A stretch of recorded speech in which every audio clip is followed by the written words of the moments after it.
ดัง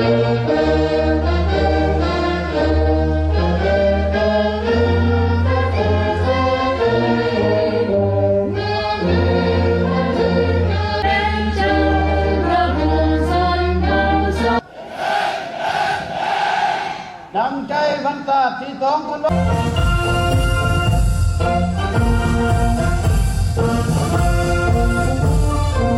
ระบบป้องกันอากาศได้ทำการสร้างตั้งขึ้นในปี1961สมัยสงครามต่อสู้ปลดปล่อยชาติระบบของศัตรูทั้งเวทและปืนย่างพิราบเดนกูโมแมนสวมป้องกันเขตที่มั่นสุดกลางอยู่บนเวียงไซต์เกิดออกมาแห่งเชื่อกำลังไปเส้นยิงก่อนได้ทำการประกาศการตั้งขึ้นในเดือนมีนาปี1969อยู่บนดินแดนเสียงปกเสียสนเป็นกำลังไฟเชื่อหนุนในการตีต้านสงคราม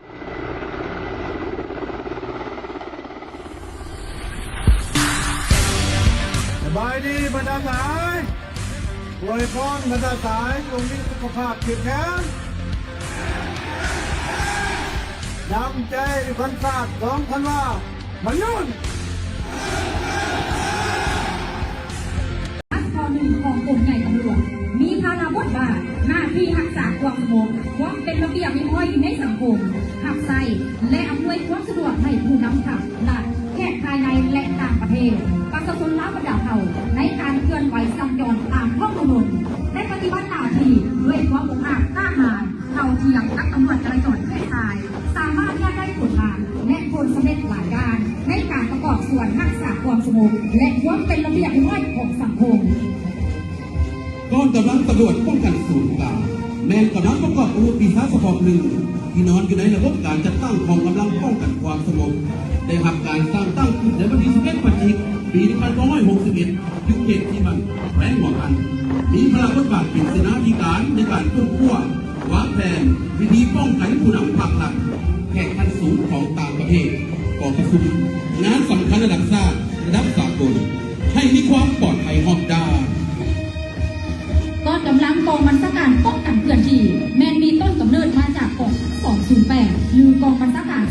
208และเพื่อให้สอดคล้องกับหน้าที่การเมืองในระยะใหม่จึงได้เปลี่ยนชื่อมาเป็นกองบัญชาการป้องกันเคลื่อนที่ในปี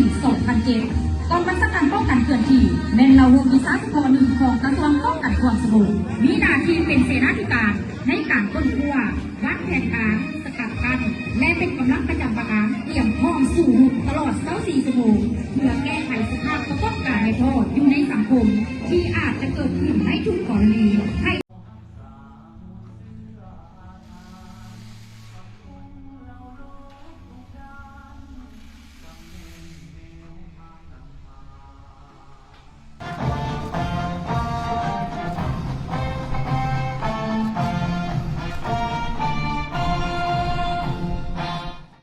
วันสถาปนาสาธารณรัฐประชาธิปไตยประชาชนลาวครบรอบ50 ปีใกล้จะเริ่มต้น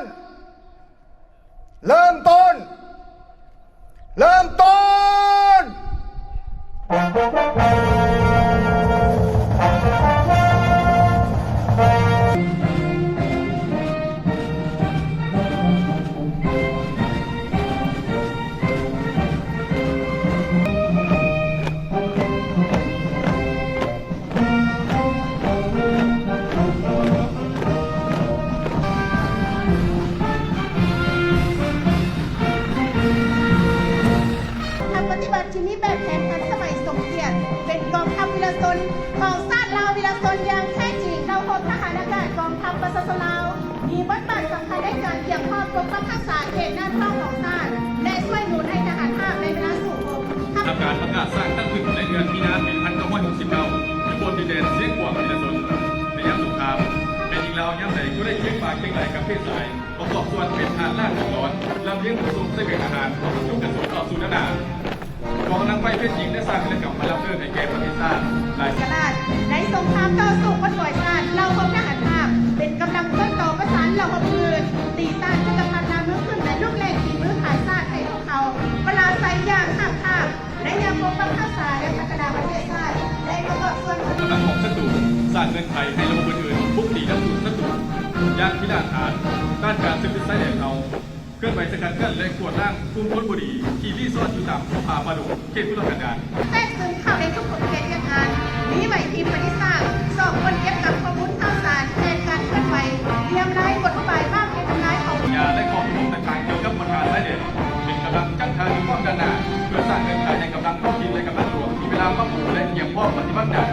สงบป้องกันประเทศชาติอย่างจริงใจ ให้หญิงสังกัดกองไม่โดดจองสามส่วนของกองไม่ใหญ่แค่ที่สามและได้น้องนักบินสังกัดกองไม่ใหญ่แค่ที่สองในโอกาสวันสำคัญของทางของชาติได้น้องดังกล่าวได้โดดจองอย่าง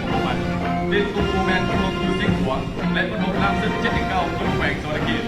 เราตัวต่างแยกของที่สร้างผลงานและ ในภารกิจปกป้องรักษาและพัฒนาประเทศชาติเราเพิ่ม เด่นกูมูแมนสวมป้องกันเกณฑ์ที่บ้านสุดกลางอยู่เมืองเมงไซแขวงหัวพันยูทูบในอินเซ็งหัวจะให้เงินอื่นในทั่วประเทศ มีหน้าที่ทำลายสิ่งกีดขวางเปิดทางไขให้ทหารข้ามบุกโจมตีฝ่ายตรงข้ามก่อสร้างสิ่งกีดกั้นการบุกโจมตีของศัตรูเป็นกำลังก่อสร้างตัวทางสร้างค่ายผูและให้หน้าที่กอบกู้ช่วยเหลือประชาชนเมื่อเกิดปฏิบัติการและยังให้การเติบใหญ่สู่มีไซมีหลายสหายและกลายเป็นระบบแข่งขันหลายกองกองและกลายเป็นกองตัวแม่เล่นตำแหน่งหน้าที่ กองพล54มีหน้าที่ทำลายสิ่งกีดขวางเปิดทางไขให้ทหารห้ามบุกโจมตีฝ่ายตรงกันข้ามก่อสร้างสิ่งกีดกั้นการบุกโจมตีของศัตรูเป็นกำลังก่อสร้างตัวทางสร้างค่ายผูและให้หน้าที่กอบกู้ช่วยเหลือประชาชนเมื่อเกิดปฏิบัติและยังให้การเติบใหญ่สู่มีไซมีหลายสหายได้กลายเป็นระบบแข่งขันหลายกองกองได้กลายเป็นกองตัวแบบเล่นตำแหน่งหน้าที่ที่ทางรัฐมอบหมายให้ และโดยก้อนระบบสื่อสารสร้างตั้งขึ้นในปี 1954 เป็นกำลังติดต่อประสานงานระหว่างองค์กรระบบต่างๆในเวลาเกี่ยวข้องสงบขับไส้สงบและติดต่อประสานงานระหว่างแนวหน้าแนวหลังผู้บัญชาการและองค์กรท้องถิ่นในยามสงครามก็คือยามสันติภาพระบบสื่อสารมีบทบาทสำคัญนำเอามติคำสั่งของกันถึงไปฮอดไปถึงพนักงานนักบุกทุกๆคน ก้อนเราหกเสนาหารเป็นตัวแทนให้แก่พนักงานแพทย์หมอได้ทั่วกองทัพเราหกเสนาหารได้ทำการสร้างตั้งขึ้นในวันที่1 เดือนพฤศจิกายน 1954 และยังผ่านมาได้เห็นสำเร็จหน้าที่ของตนอย่างจงงามจะอยู่ในบรรทมบันตีใดก็ล้วนแต่มีการประกอบส่วนของแพทย์หมอโดนเว้นปิดหัวผู้บาดเจ็บและผู้เสียสละรักษาจรรยาบรรณของแพทย์ปฏิบัติปัจจุบันเราหกเสนาหารได้มีขันแถวแพทย์หมอที่มีระดับวิชาการผู้นำใช้เทคนิคที่ทันสมัยเข้าในการปิดหัวเพื่อฟื้นสุขภาพของพนักงานนักรบได้ทั่วกองทัพก็คือประชาชนลาวบรรดาเฮา ก้อนกองหลอนแมนกำลังเครื่องประกอบอาวุธของประชาชน ข้อหนึ่งของกรมใหญ่ตำรวจมีภาระบทบาทหน้าที่รักษาความสงบความเป็นระเบียบเรียบร้อยในสังคมขับไส่และอำนวยความสะดวกให้ผู้นำขับและแขกภายในและต่างประเทศประชาชนลาวบรรดาเผ่าในการเคลื่อนไหวสัญจรตามท้องถนนได้ปฏิบัติหน้าที่ด้วยความองอาจกล้าหาญเท่าเทียมกับตำรวจจราจรแค่ชายสามารถได้ผลงานและผลสำเร็จหลายด้านในการประกอบส่วนรักษาความสงบและความเป็นระเบียบเรียบร้อยของสังคม กองกำลังตำรวจป้องกันศูนย์กลางแมนกำลังประกอบอาวุธปีศาจเฉพาะหนึ่งที่นอนอยู่ในระบบการจัดตั้งของกำลังป้องกันความสงบได้รับการสร้างตั้งขึ้นในวันที่11 พฤศจิกายน ปี 1961อยู่เขตที่มันแขวงหัวพันมีพลังบทบาทเป็นเสนาธิการในการควบคุมวางแผนวิธีป้องกันผู้นำภาครัฐแข่งขันสูงของต่างประเทศก่อประชุมงานสำคัญระดับชาติระดับสากลให้มีความปลอดภัยรอบด้าน ก้อนกำลังกองบัญชาการป้องกันเคลื่อนที่แมนมีต้นกำเนิดมาจากกอง208หรือกองบัญชาการ208และเพื่อให้สอดคล้องกับหน้าที่การเมืองในระยะใหม่จึงได้เปลี่ยนชื่อมาเป็นกองบัญชาการป้องกันเคลื่อนที่ในปี 2007 กองบัญชาการป้องกันเคลื่อนที่แมนเราวงวิชาเฉพาะหนึ่งของกระทรวงป้องกันความสงบมีหน้าที่เป็นเสนาธิการในการค้นคว้าวางแผนการสกัดกั้นและเป็นกำลังประจำการเตรียมพร้อมสู้รบตลอด24 ชั่วโมงเพื่อแก้ไขสภาพประกอบการในโทษอยู่ในสังคมที่อาจจะเกิดขึ้นในทุกกรณีให้ทันเวลาและมีประสิทธิผลสูง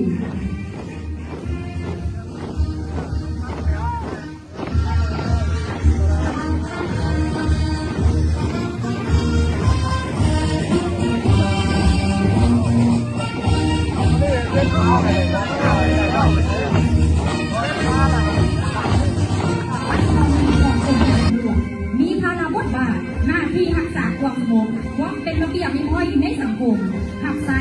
และอำนวยความสะดวกให้ผู้นำขับและแขกภายในและต่างประเทศประชาชนลาวบรรดาเผ่าในการเคลื่อนไหวสัญจรตามท้องถนนได้ปฏิบัติหน้าที่ด้วยความองอาจกล้าหาญเท่าเทียมกับตำรวจจราจรแค่ชายสามารถได้ผลงานและผลสำเร็จหลายด้านในการประกอบส่วนรักษาความสงบและความเป็นระเบียบเรียบร้อยของสังคม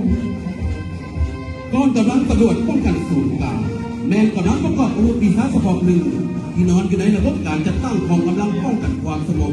ได้รับการสร้างตั้งขึ้นในวันที่11 พฤศจิกายน ปี1961 ยุคเขตที่มันแรงกว่ากันมีพลังบทบาทเป็นเสนาธิการในการค้นคว้าวางแผนวิธีป้องกันผู้นำพรรคหลักแข่งขันสูงของต่างประเทศก่อประชุมงานสำคัญระดับชาติระดับสากลให้มีความปลอดภัยรอบด้าน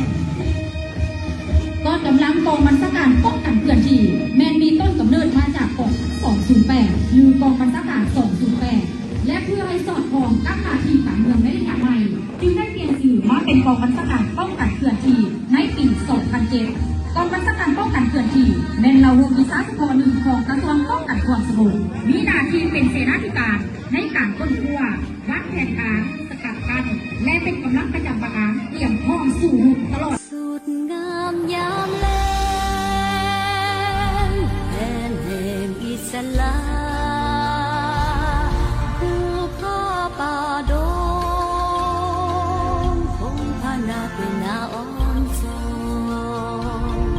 ดอกไม้สับสนแสงสะอ่อนส่องกลิ่นหอมหวนสุนชาติทั้งมวล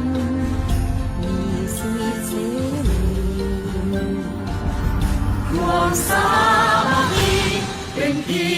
น้องเดียวต่อสู้เป็นเดียวสร้างชีวิตใหม่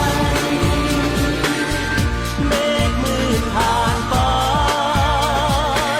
สีสดใสเข้ามาแทนที่ดินแดนแห่งนี้สู้ที่ลำคาเลือดนักโลกในท่าแดงทั่วแห่งโลกเสียสละสู้สนอาแพ้ไปดีเก็บปอนปล่อยนี้จะหักษาศักดิ์ศรี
รัศมีไปให้ทั่วแดนนา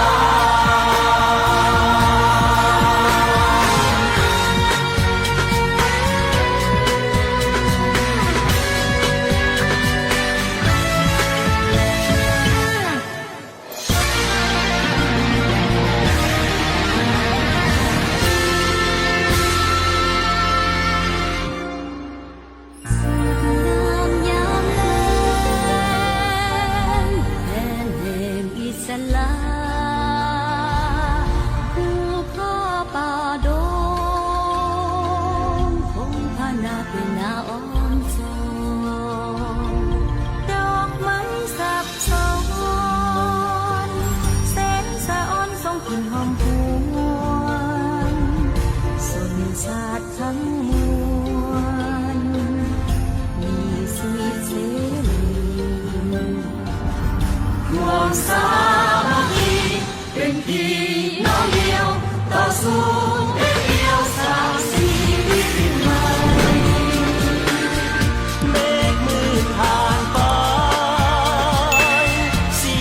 ใส่ท